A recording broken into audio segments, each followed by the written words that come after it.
Welcome, everyone. My clock says that it is noon, so want to be respectful of everyone's time because we have an amazing session to bring to you today, full of great information and two amazing speakers. So first of all, welcome and thank you for taking time to join us in our very special third session in our stroke series for the month of October.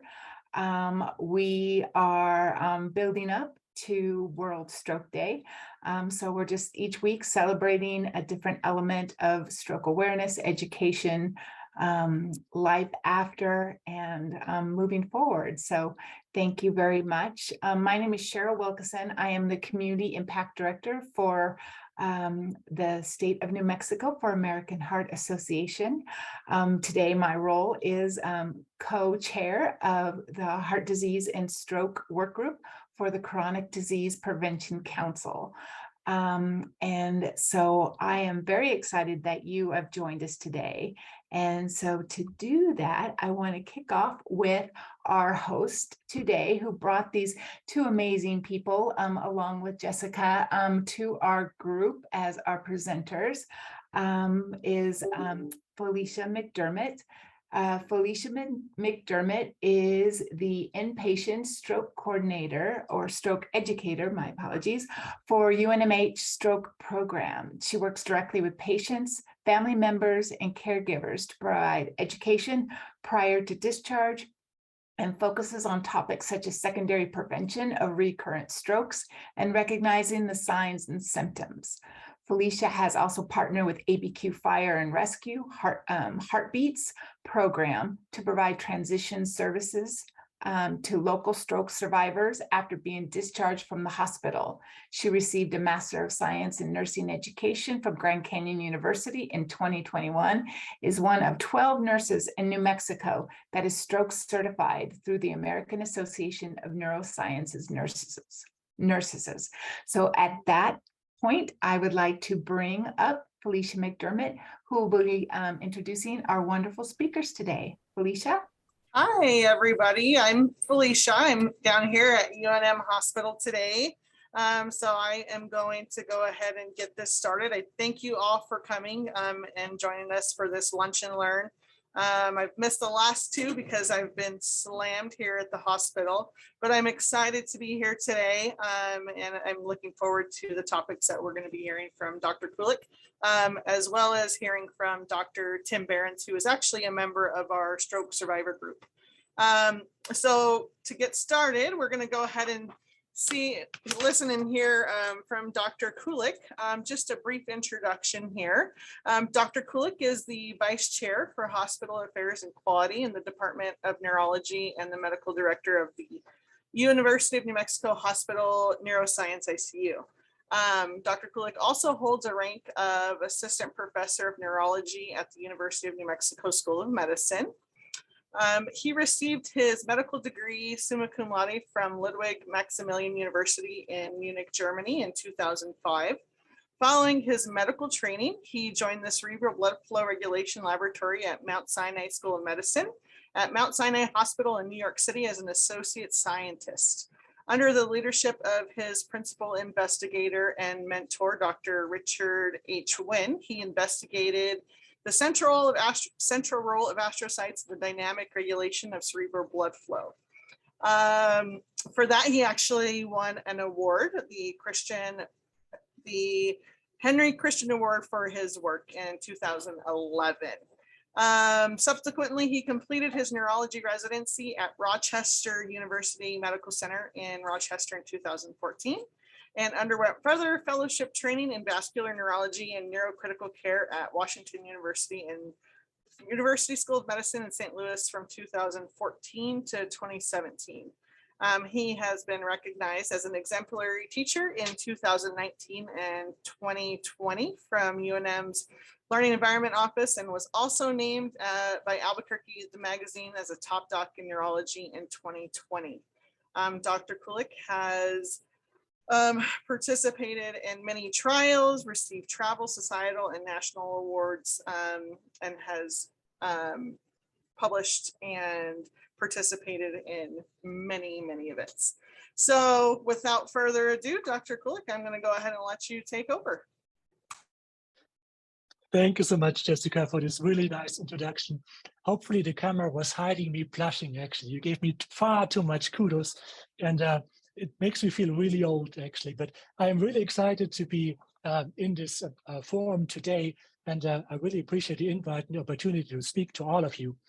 Let me share my screen here. I tried it out before, so it hopefully is still going to work now, but I'm pretty optimistic. So I wanted to really speak about a topic close to my heart for the next about 15 to 20 minutes. Many times what we see as clinicians on the hospital side, and Felicia is just sitting 3 floors above me right now, in our stroke unit, is families being completely overwhelmed by what has just happened to their loved family member. And many times they really face the question, what can I do so this does not happen again, right? People feel overwhelmed. There's a lot of information out there in the universe. People have easy access to Google these days. There's a lot of information in the internet. Some of it truthful, some of it is a little, sometimes a little hype. But I want to keep it pretty simple and straightforward to give you essentially a step-by-step guide on what to do to prevent stroke recurrence. If we look at the next slide, looking at the basics overall, why are we also concerned about preventing strokes and stroke recurrence? It really is a huge health issue, not only in the US, but worldwide. As many of you know, stroke really is a disease that we see in the aging population overall. Rarely we see someone that has a stroke in the 30s or 40 years of age, but with the aging society overall, you can easily explain why over the last decade, the number of annual strokes has risen significantly so. But not to be starting out on a bad note, if you compare our intervention potential these days to what we could do for someone having an acute stroke about 10 years ago, prognosis and outcomes are so much improved these days. Makes me really happy, and I'm extremely optimistic we will see much more growth in the arena in the years to come. We see about 795,000 patients experiencing a stroke, a non-bleeding type of stroke in the US every year. At UNM, the hospital, we see about 600 non-bleeding strokes a year. So roughly, it approximates, if you look at the size of Mexico and the size of the US. 185,000 of these strokes are recurrent strokes. And that is very well explained by the fact that if you had a stroke to start with, you always will have a stroke, a slightly higher risk of stroke going forward, despite good intervention. But if you look at this last line here, actually, it's not an extremely high risk. So with good stroke risk factor modification, we're going to talk about it in a minute, you can actually bring down the annual risk of future strokes to about 3 to 4%. It is very important to know, and it makes it also, in a sense, pretty easy for practitioners and providers overall. The treatment strategies we employ to prevent further strokes and the strategies we employ after a mini stroke, essentially what we call a mini stroke or a TIA, you may have heard that term, is a stroke that resolves within 24 hours and doesn't leave a brain scar on MRI, right? So it's essentially a sentinel event that tells all of us there's things that we need to modify to prevent a stroke from happening down the road. I'm sure this is not news to many of you guys. This is a very educated form here, but there's at least 3 different types of strokes, right? So many times we talk about ischemic strokes. You may have heard the term. Another term frequently used really is a non-bleeding type of stroke. And what happens to cause this stroke is there's a blockage in one of the vessels supplying blood flow to the brain, and subsequently the nerve cells die. On the other hand, we also have a bleeding type stroke, a hemorrhagic stroke, right? Many times this is the consequence of long-standing high blood pressure for many decades, and eventually the blood vessels completely ruptures and blood essentially enters the brain tissue. The sentinel event, the transient ischemic attack, essentially what happens there is you have a temporary blockage of blood flow, and therefore the blood clot breaks up spontaneously and you do not end up with nerve cells dying. Many people refer to as a transient ischemic attack also as a mini stroke. Looking at the next slide, when somebody is being hospitalized in a hospital, in any hospital, as part of good stroke care, essentially, there's quite a number of tests a patient may or may not undergo, to start with the most easiest, an electrocardiogram to potentially detect an irregular heart rate that could have caused a stroke, to see if there's an acute heart attack somebody is dealing with the monitoring, to, on a more long-term and broader scale, rule out an intermittently irregular heartbeat, which actually is not that uncommon. That was believed previously. Many times patients at least get a CT scan, or probably more likely an MRI scan, to confirm the cause of a stroke, confirm the cause of symptoms, and more importantly, visualize the affected area of the brain and the extent of brain damage. We always assess using either a carotid ultrasound or non-invasive vessel imaging if there is high-grade blockage in one of the big parts, arteries in the anterior part of the neck, the carotid arteries. We use a CT angiogram to look at the in the back part of the brain, also known as the vertebral arteries. Then obviously we do send off quite a number of lab tests, from the more easy ones, the cholesterol panel, to see if there's a high cholesterol could potentially have contributed to the stroke. But also we want to get a better idea about how well someone's blood sugar or glucose is being controlled. Lastly, an echocardiogram helps us to see if there's evidence of a weakened heart muscle, also known as congestive heart failure, if there potentially is a small clot sitting inside the heart, which is pretty dangerous in the sense of the potential of causing further strokes, or if there's any abnormalities and irregularities of heart function or heart valves. To look at the risk factors for stroke overall, I think it's important to realize really that there are risk factors we cannot change, the non-modifiable risk factors, but there's also a very large list of risk factors that we can change and where we can actually intervene to minimize the stroke risk going forward, also known as the modifiable stroke risk factors. If you want to look at the non-modifiable risk factors, a lot of them actually are either gender-based. For example, if you're a man, your stroke risk is slightly higher once you enter the 60s or the 6th and 7th decade of life. Your family history always contributes to a stroke risk. There are certain inherited stroke syndromes that tend to be passed on from the parents to the children. And unfortunately, there's not a lot we can do about those at the current time and with the current armamentarium of medicine we have. If you have a history of stroke, your stroke risk going forward in the future is increased. We talked about this briefly. And as we age, as signs of body aging overall, our stroke risk increases. On a more positive note, though, there's a lot of risk factors, if you want to look at this in a little cartoon here, that we actually can modify, some more easily than others. We're going to look at those more closely in a minute.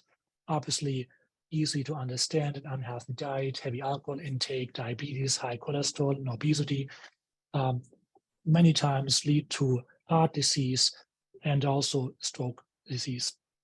High blood pressure and irregular heart rhythm.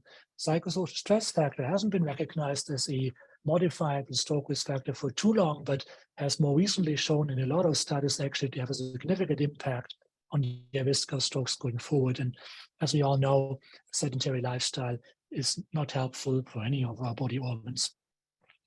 I call these 10 things the pillars of stroke prevention in a sense. Let's look at our diet overall. This is something that is pretty intuitive, but scares a lot of patients when I talk to them personally at the bedside. And I'm sure Felicia has similar stories to tell about this. Whenever you bring up a healthier diet, many people become maybe scared, maybe overwhelmed, because generally speaking, you follow a certain diet for many decades of your life, and then the idea to have to change those dietary habits overnight could be perceived pretty overwhelming. But actually, from my perspective as a stroke doctor, what I always try to send a message and convey is any effort really is helpful at all, right? We don't really expect you to completely change your diet overnight. If you can, that is great, right? But we want to keep it realistic and set a realistic expectation overall. Otherwise, people may not just even try better because they feel like it is a mountain they cannot climb. Generally, the AHA endorses what is called the DASH diet or the Mediterranean diet. To make it very easy, essentially try to avoid eating red meats too frequently, right? You can easily replace maybe like 1 or 2 times a week instead of having this good steak, eat turkey or eat a chicken steak. Try to minimize eggs, dairy, eat a lot of fish and seafood. Whole grains are always preferred over high starch diets. Eat fruity vegetables, green leafed vegetables, and try to also enjoy your meals. Many times over the last decades, the ritual that we, in the past at least, was surrounding and revolving around the meal has been forgotten, right? People are all stressed out, they don't have a lot of time.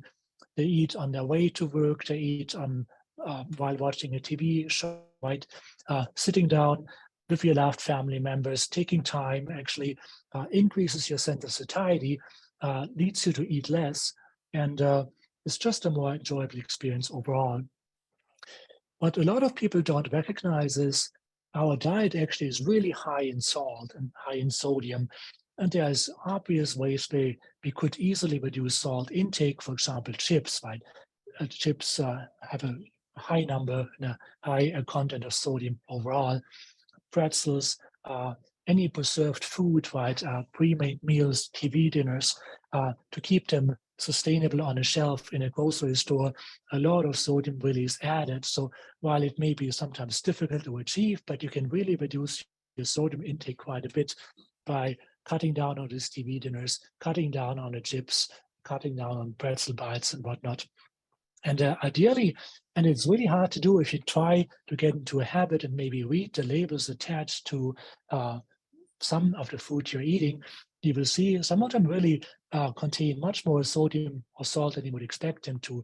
Canned soups, for example, have a lot of, if you look at like a lentil soup, which actually would be a relatively good choice, but if you look at some other soups like chicken broth, they contain quite a bit of sodium. And ideally, if you had a stroke and they are known to have high blood pressure and are hypertensive, we would really like for you to try to cut down your sodium intake to 2.5 grams a day.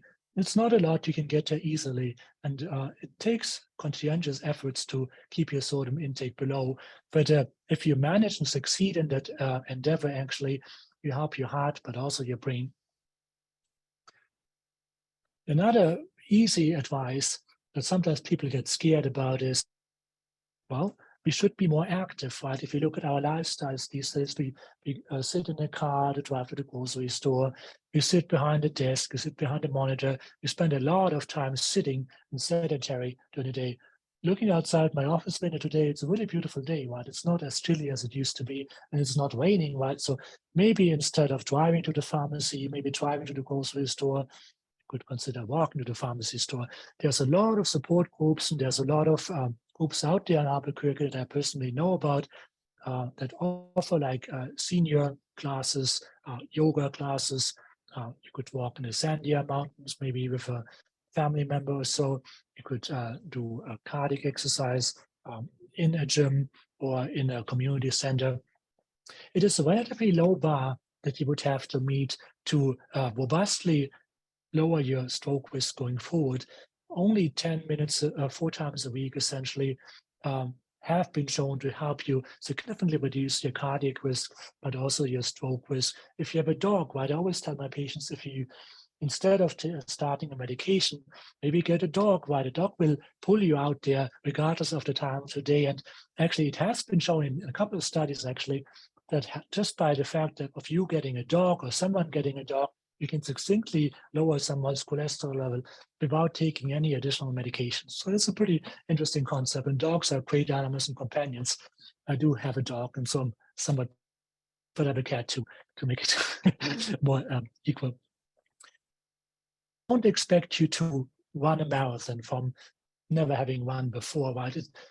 In fact, actually, it is more beneficial if you try to keep the intensity on the lower medium side of the scale, right? You don't have to run gasping for air, right? It's just like walk at a pace, for example, if you look at this couple in the center of the screen, where you can have a conversation, where you enjoy the environment, where you enjoy a nice conversation and whatnot.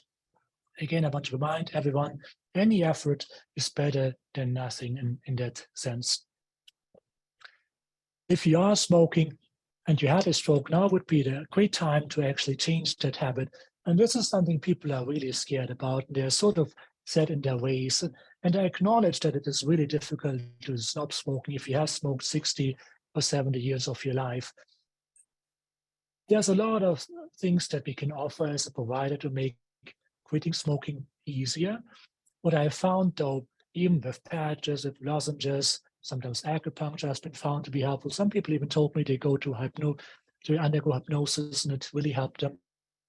The one determinant in my mind that really sets you up for success, though, is you really have to have the will, and you need to be behind the effort to try to quit smoking. If you're not completely behind that effort, any of those smoking cessation aids really won't cut it.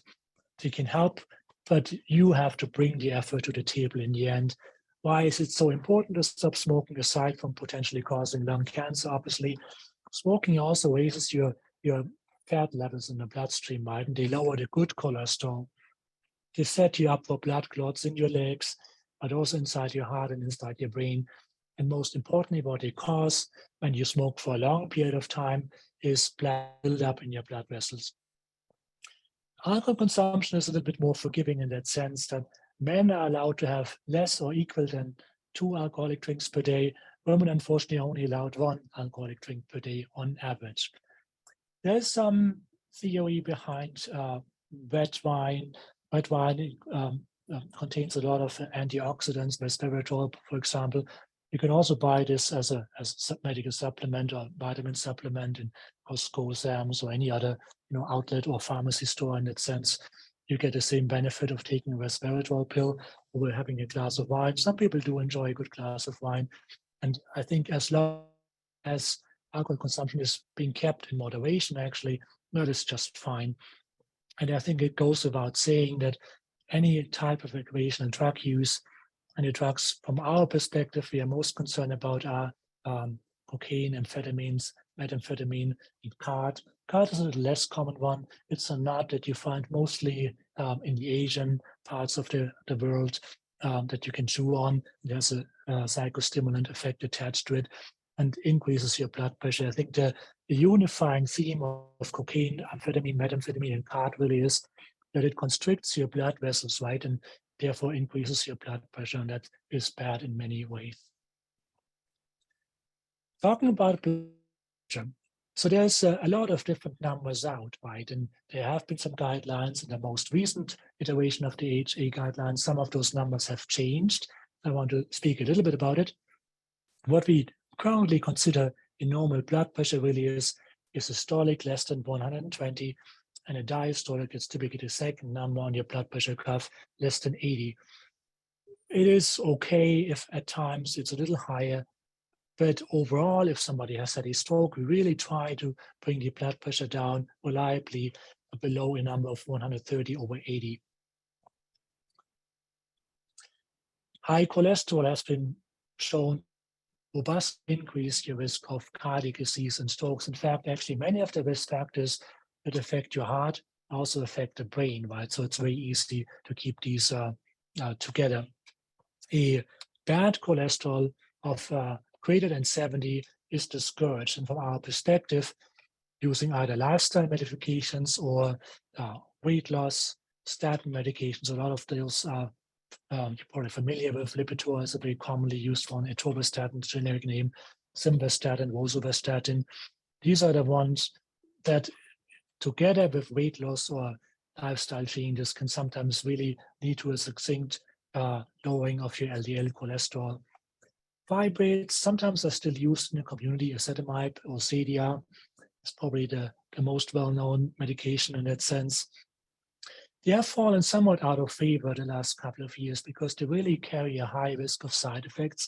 Many times they cause muscle aches. Many times they, with long-term use, cause renal issues, kidney issues. So generally no longer considered a first-line medication overall. However, sometimes patients come to me and tell me, well, doctor, my family doctor prescribed me a statin medication. Many times it's Lipitor. And I really had difficulties walking then within like 5 to 7 days after starting that drug. And I had like aches in my hip muscles and so forth. And therefore we stopped it. And I'm currently not anything at all. About 2 or 3 years ago, a new class of drugs came out, and those are really a lifesaver. There's a lot of them now. Those are injectables, actually. The first one that was out on the market is sold under the trade name of Repatha, essentially. It really works well. It is now FDA approved for treatment of patients with either a heart attack in the past or patients who had strokes in the past and who have shown to have a high cholesterol level. I found really great benefit in prescribing those if patients are truly intolerant to medications. Generally, the provider has to jump through a hoop and get a prior authorization from insurance because they are non-generic yet and they're certainly more costly. But I've seen patients come to me with a bad cholesterol level of 150 milligrams, so very much above the target goal of less than 70.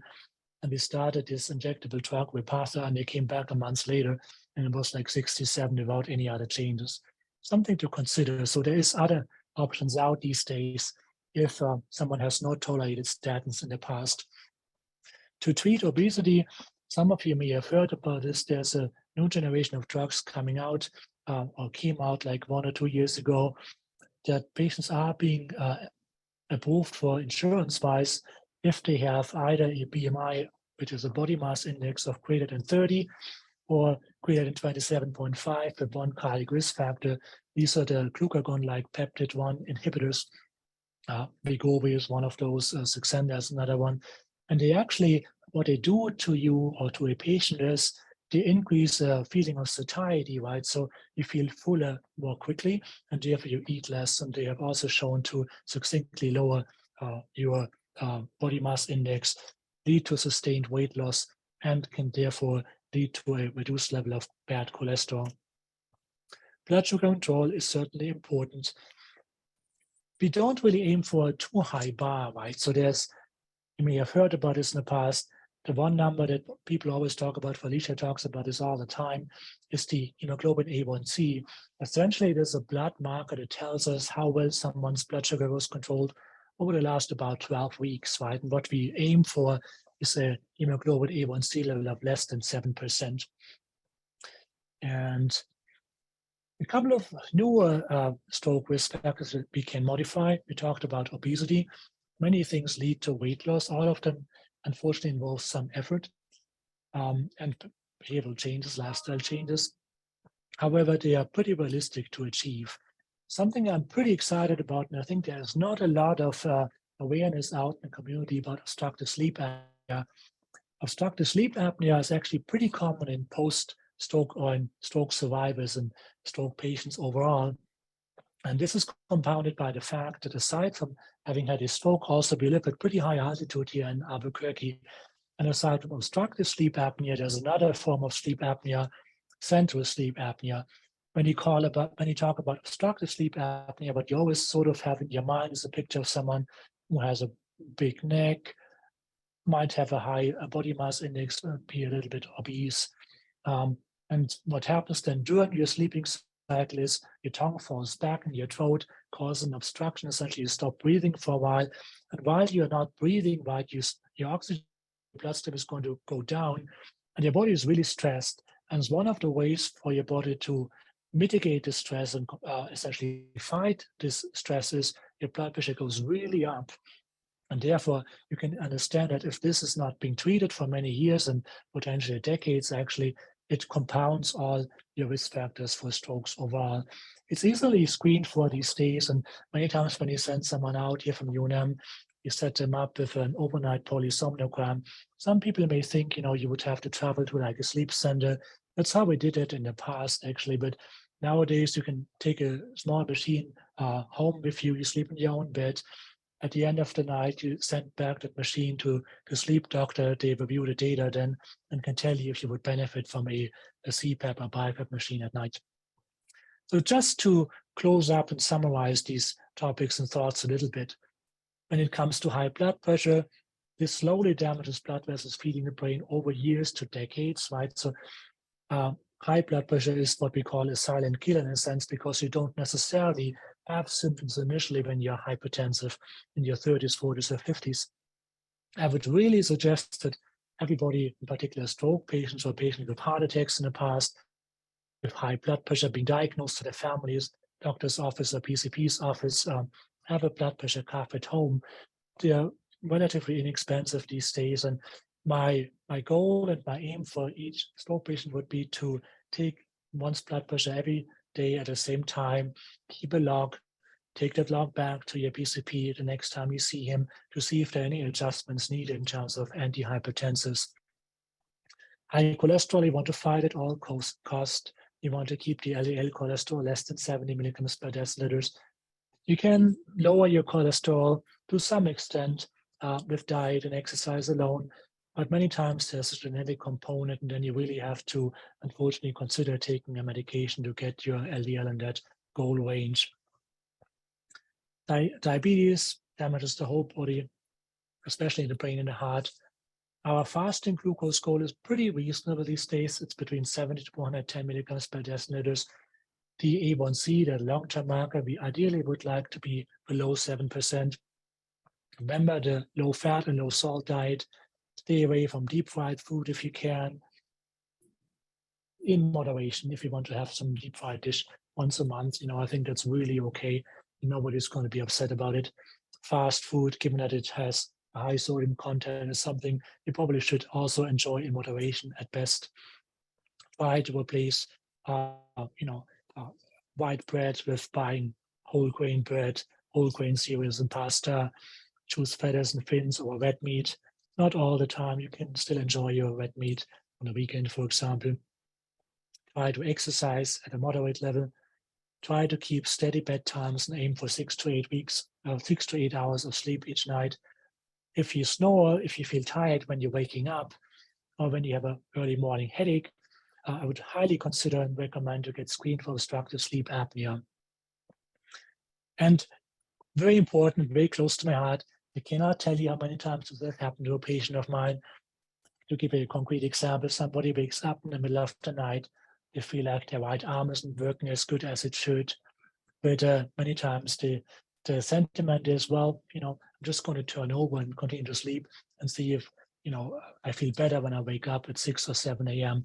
It is really important to remember, if you do have a stroke, and as you know, we sort of like the BFAST model, look for balance loss, look for changes in your eyesight, look if there's a facial look, if you have weakness in one arm or the other, if you have difficulty speaking. Please, please, please, do not wait it out. Don't hesitate ever. Call 911 right away. The longer somebody waits with stroke symptoms, and the longer it takes someone to be seen by any provider in the hospital setting, the less possibility we have to make a meaningful difference in terms of outcomes or to intervene, right? For example, a clot buster medication, in a best case scenario, we can give those within 4.5 hours after symptoms have started, right? If you have a large blockage in one of these vessels inside your brain, we can sometimes go up with a catheter from the groin and remove the blood vessel, performing what is called a thrombectomy.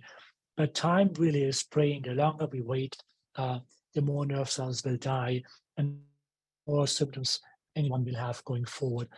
Really a very important message in my mind. And I know Stroke Day is coming up, and I think it's 9 days from today. You'll hear a lot more about spotting a stroke and the BFAST stroke symptoms, but please, please do not hesitate. That is all I wanted to say. Any questions out there right now that I may be able to answer?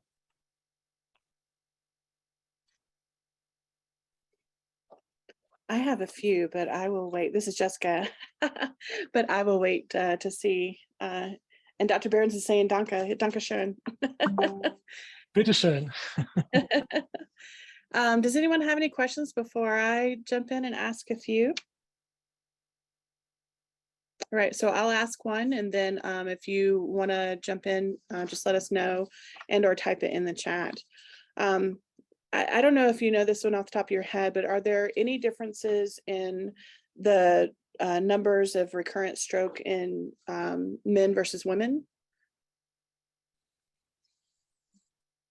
Generally, and unfortunately, or I should be neutral in that sense, women tend to have somewhat higher number of stroke recurrence than men.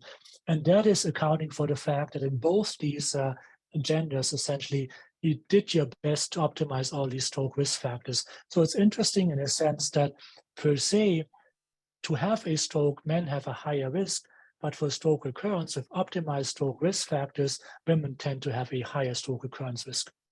Okay. And what about, is there a difference if you've had, say, an ischemic stroke? Are you more likely to have one versus like a hemorrhagic? Yes. So ischemic strokes and hemorrhagic strokes are very different, as we all know, right, in terms of etiology and prognosis, unfortunately, too, right? So I think our prognosis for someone coming in with an ischemic stroke these days is much better than a hemorrhagic stroke.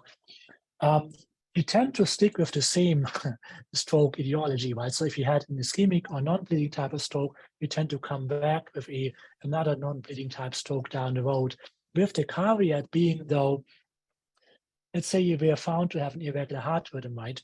And you're being started on anticoagulation, one of the old ones, warfarin, which is sort of fallen out of favor, or probably more likely one of the direct oral anticoagulants like apixaban. In that setting, you would come back potentially with an hemorrhagic stroke then, particularly when your blood pressure is not well controlled. But otherwise, if you're not on anticoagulation, you tend to stick with the stroke you had initially. Mm-hmm. I have two more, but I'll ask again in the audience if there are more questions. I'll wait the awkward 15 seconds. I do have a question. Often when somebody has suffered a TIA or mini stroke, they often tell you that there is a higher percentage or a high percentage, I'm not sure, of a larger stroke happening in like a window of a time. I mean, like what is that window of time, and what is, I guess, is there a specific reason why that is the case? Mm-hmm. That's a very good question, actually. You're very accurate in that sense, right? So the mini stroke or TA is really a sentinel event. If you think about the underlying pathology, right? So there was a blockage in one of the blood vessels inside the brain, causing temporary lack of blood flow in essence, right? And then this clot dissolves spontaneously for many reasons, right? So we know that there is a higher risk going forward that another blockage may happen, causing a real stroke this time if it does not dissolve spontaneously. So there's several ways we go about this, right? So there's a risk stratification model, essentially, the ABCD2 score that we use if somebody comes in with a TA or transient stroke. And based on that score, we decide how high your risk is going to be to have a real stroke within the next 7 to 10 days and within the next 30 days, right? And if your TA or our ABCD score is less than 3, typically we feel pretty good that your risk of having a permanent stroke actually is on the lower side, and you can easily complete your stroke workup as an outpatient, right? So in those cases, we consider this a low risk TA essentially. We can get an echocardiogram in the outpatient clinic within 2 to 3 weeks and you would be fine, right? Because the perceived stroke risk is low. However, if your ABCD2 score exceeds 3, actually, we as stroke providers would feel uncomfortable to send you home before the workup has been completed. You have been started on aspirin and started medication because the perceived risk to have a stroke sometimes can be as high as 7% within 10 days, right? So that's really an unacceptably high number. And in those cases, we admit patients to the hospital, look for modifiable stroke risk factors, get the echocardiogram right away to make sure there's no heart abnormality contributing. That's a very important fact to be aware of. Low risk TA versus high risk TA have a very different management and a very different sense of urgency behind making these important lifestyle and medication changes. Got it. Thank you. Now that's a lot more clear. So would it be normal, like if you're in the hospital, to ask them what if they do? Is that a typical diagnostic tool that they do? Mm-hmm. So anyone who comes in, not only at UNM and the ER, but I think pretty much all the hospitals I know about, right, as part of the underlying decision making, should this person be admitted or should it be, could this be done as an outpatient, right? We always use the ABCD2 score. It's been validated, it's been verified, it is very well known. There's even an app to calculate it. These days, we all like to use our phones and the websites and so forth, but it's a very intuitive study. You get mostly points for age, right? It comes back to the point that if you have a higher age, essentially, you are at a higher risk of having a true stroke. And then you get points for the length of your symptoms, right? If you only had symptoms for less than 10 minutes, if your symptoms lasted for less than an hour and so forth, and then if you had speaking difficulties versus any other abnormalities. Wonderful. Thank you. You're welcome. We have about 3 questions, and then I have some additional questions too, but we do need to transition. Is it okay if we send these to you and then we can distribute your answer to Sure. our attendees? I appreciate it. Happy to do so. I'll send those to you right away. Thank you so much. And then I think Felicia, you're going to introduce our next wonderful speaker. Thanks for having me. Thank you, Dr. Kulik. So our next speaker is going to be Dr. Tim Behrens. He is actually a member of our stroke support group, and I've been fortunate enough to meet him and speak with him and his wife, and they are amazing people. So I'll just do a brief introduction and bio, and then I'll let him take it away. So Dr. Tim Behrens is a professor at the University of Wisconsin-Milwaukee and is an internationally recognized leader in his field. He has been married to his high school sweetheart, Charity, for 27 years and has 2 boys, age 14 and 15. Originally from Texas, he received his Bachelor of Science in Community Health from Sam Houston State University, and then his master's in health education from the University of Houston, and then PhD in health promotion from the University of Oklahoma. And then he did his postdoctoral training in physical activity and public health from the University of South Carolina and with the CDPC. He has worked as a small business owner and since 2005 in academia, conducting research, teaching, and academic administration. Until the time of his stroke, he was the Dean of College of Health Sciences at the University of Wisconsin-Milwaukee. But because of difficulties from COVID infection that caused his stroke, he now works remotely and lives here in Albuquerque, New Mexico. So again, here I'm going to go ahead and let Tim take over. And thank you so much.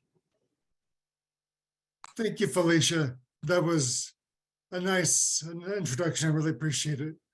And I thank Dr. Richardson too, because she gave me some speaking points so I know what I'm going to say today. So thanks, Jessica, for that.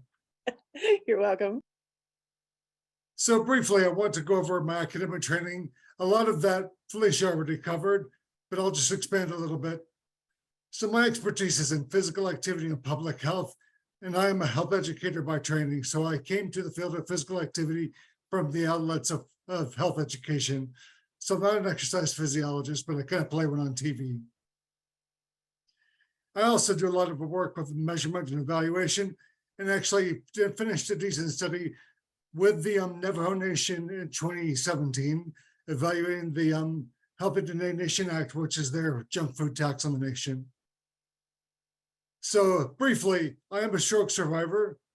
More of that will come next week, so I don't want to go into too much detail, but I'll put you a cliffhanger there. So briefly, COVID did expose an underlying condition in me, a blood clotting condition. I had a hemorrhagic and multiple ischemic strokes between November of 20 and February of 2021. I was hospitalized for about 5 months, and then I got out and went back to work almost immediately. Note to self, don't do that.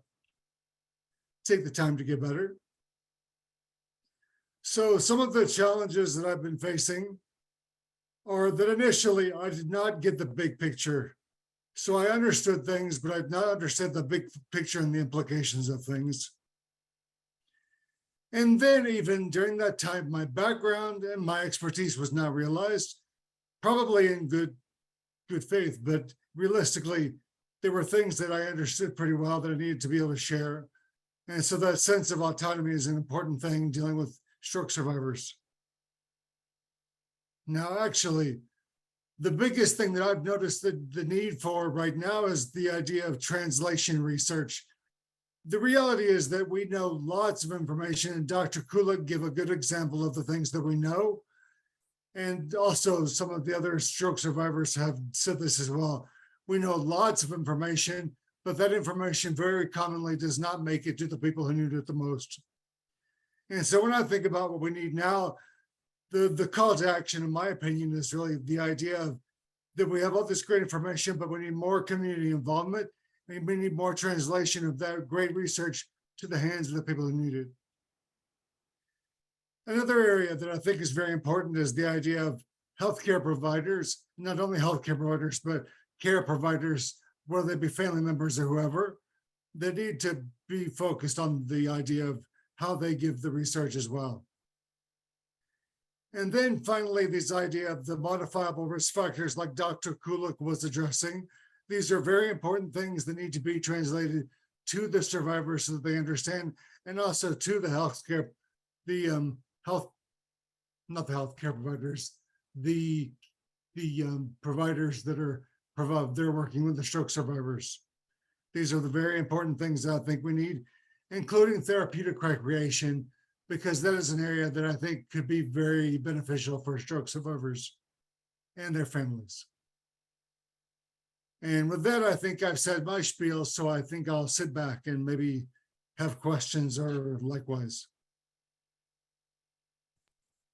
I'd like to follow up on something that you said that I think we all agree with here too, is that translation piece and how to get it into the hands of the people who need it most. When I read your CV, you have a lot of experience, with the assessment piece, but it seems also in like creating certain programs. And how can we get you and people like you to help like teach the stroke researchers how to design research in such a way, or to work towards implementation science so that it does get into the hands of the community sooner rather than later?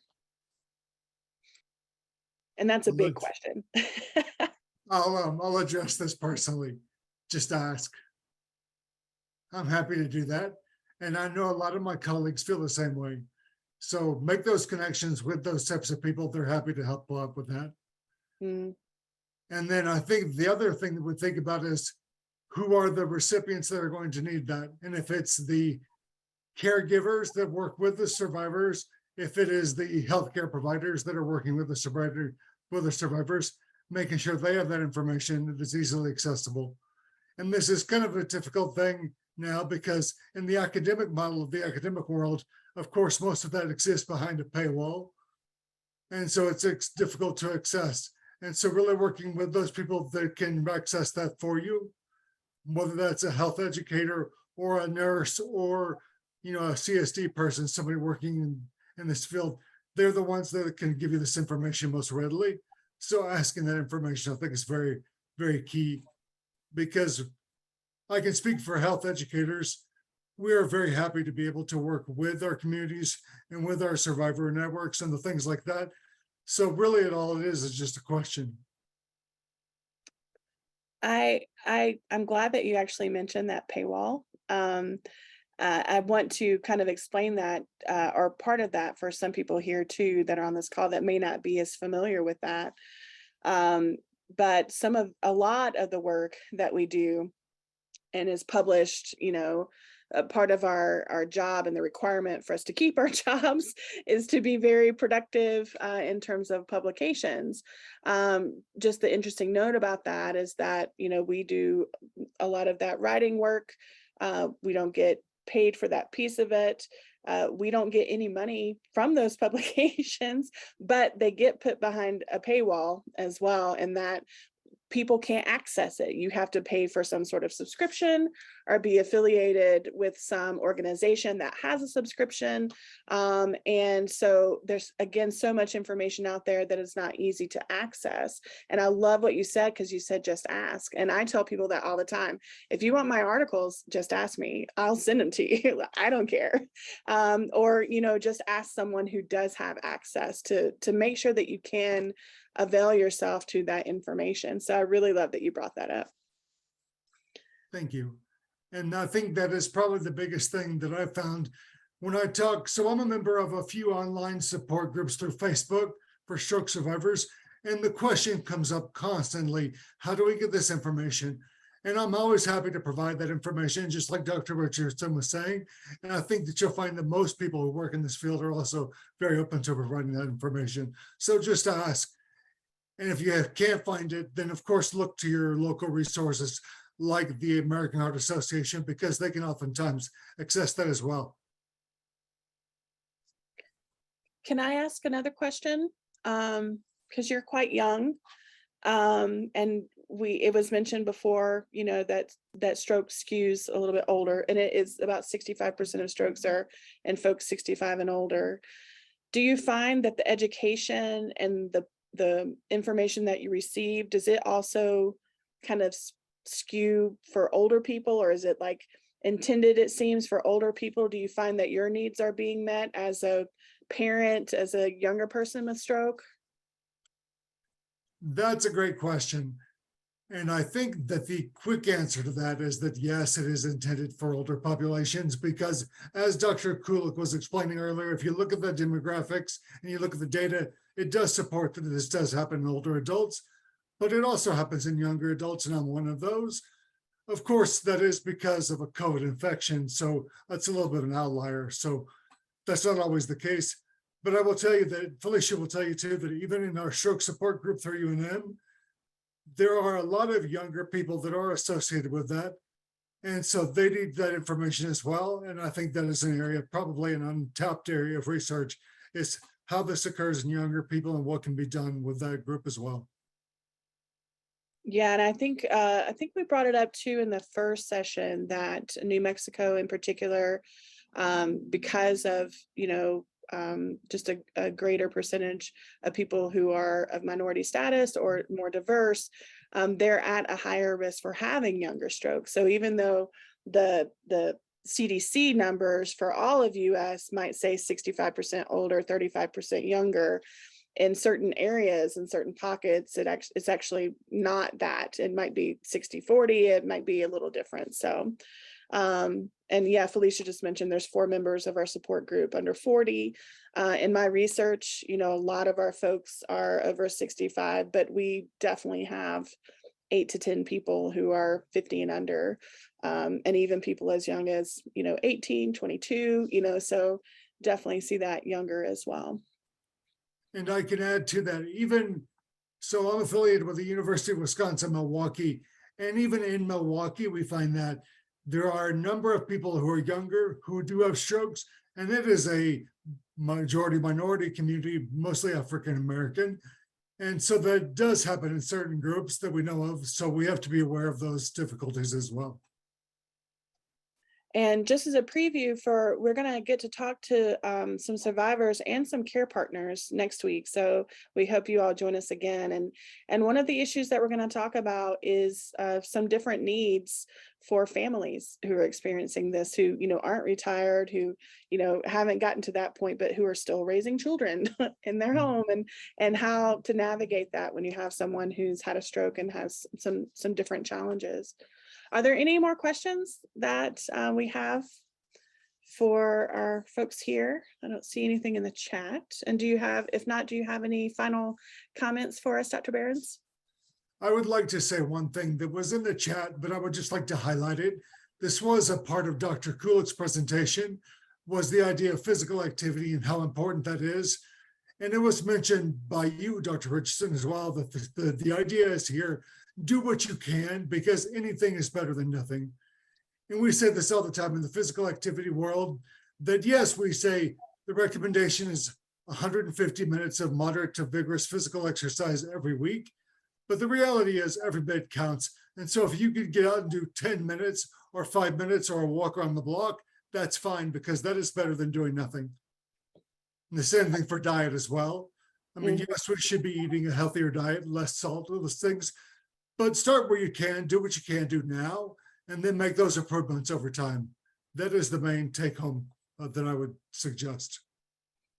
I love it. Thank you so much. I'll turn over to Felicia and to Sheryl to close us out, but we thank both of you guys for being here, and we're excited about next week as well.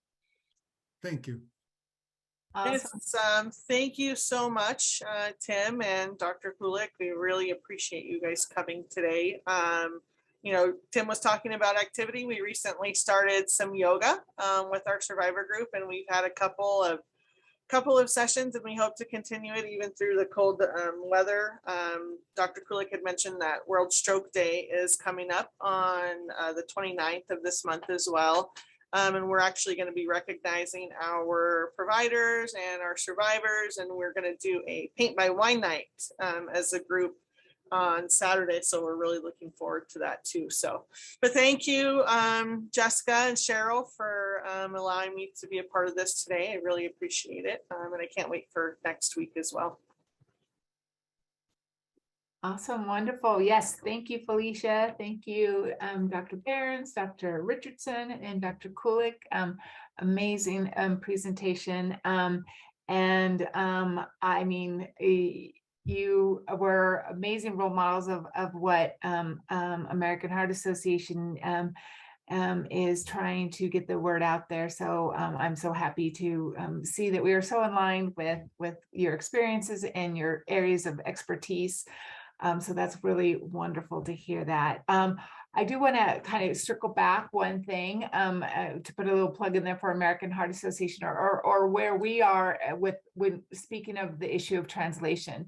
It's one thing that American Heart Association, American Stroke Association works very hard with is to break down the research, the evidence-based data, what all of these wonderful doctors do and researchers do every day, and break it down into digestible layman's terms to help with the understanding of some of the science. But what we do need is partners to help us get the words out, get our resources and tools and information out that we do provide them when we do break down that science for that. So always looking for partners to get the word out about all the preventions that we can do about BFAST and all of the good work that our doctors and our medical field professionals and researchers are doing. So with that said, prevention is key.